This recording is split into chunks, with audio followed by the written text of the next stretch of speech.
सुतले रहलियो शर्मा सपन एक देखिला हो। सासु सपना के करहु विचार, सपन बड़ा सुंदर हो। हे सासु सपना के करहु विचार, सपन बड़ा सुंदर हो।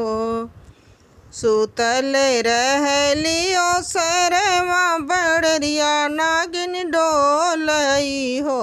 नागिन डसी लेत्यू हमारी अंगुलिया में हना छूटी जाते न हो।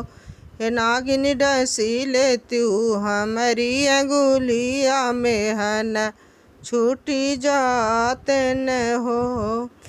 दुअरे से आवेले सैया त सासू के दुलरुआन हो। रानी काहे तोर मुखवा उदास, तो मना काहे धूमिल हो।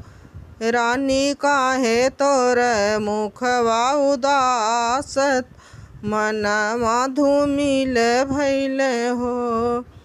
12 बरिस बीत गईल ललन नाही भइलई हो। राजा ननदी के बिरही बचनिया कर जवा हमरे सालेला हो।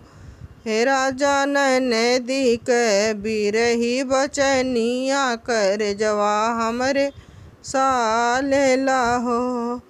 अचरे में लीहू तिल चाउर त हाथे बेल पाती लेहू हो। रनिया चली जाऊ शिव के मंदिर वात, शिव के विनती करू, शिव से अरज करू हो। रनिया चली जाऊ शिव के मंदिर वात, शिव से विनती करू, शिव से अरज करू हो।